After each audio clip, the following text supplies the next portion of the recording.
আমার হাঁস মুরগি যাতে সুস্থ থাকে, ওদের যাতে ঠান্ডা না লাগে, কোনো সমস্যা না হয়, সেজন্য কী ঔষধ আমি খাওয়াই, কী মেডিসিন ব্যবহার করি, সেটাই আজকে আপনাদের সাথে শেয়ার করব।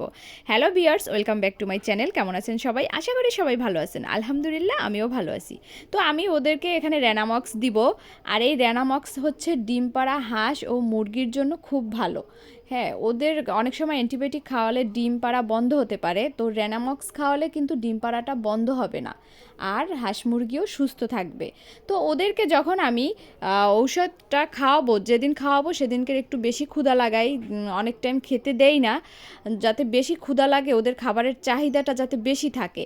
আর খাবারের পরিমাণটাও অল্প দেই, যেন ঝটপট খেয়ে ফেলে খাবারটা, না হয়তো ঔষধ মানে পরিপূর্ণ ঔষধটা ওরা পাবে না। আর এই রেনামক্সের সাথে আমি জিজবেট দেই, কারণ এটা একটা অ্যান্টিবায়োটিক, অ্যান্টিবায়োটিক খেলে একটু দুর্বল হতে পারে, সেই জন্য এই ভিটামিনটার সাথে দেই।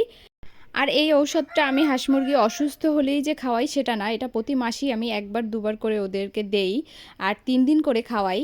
যেহেতু সুস্থ হাঁস মুরগিকে দিতে আসি, তো 3 দিন খাওয়ালেই যথেষ্ট। তো আপনারাও এভাবে করতে পারেন। আর আমার ছোট যে মুরগির বাচ্চাগুলো, ওদের জন্য আবার আলাদা ঔষধ, ওদেরকে এটা দেই না, ওদের জন্য আলাদা ঔষধ খাওয়াই। যদি সেটা আপনারা জানতে চান অবশ্যই কমেন্ট করবেন। আর আলহামদুলিল্লাহ, মাশাল্লাহ, এই ঔষধেই আমার হাঁস মুরগি সুস্থ থাকে 12 মাস।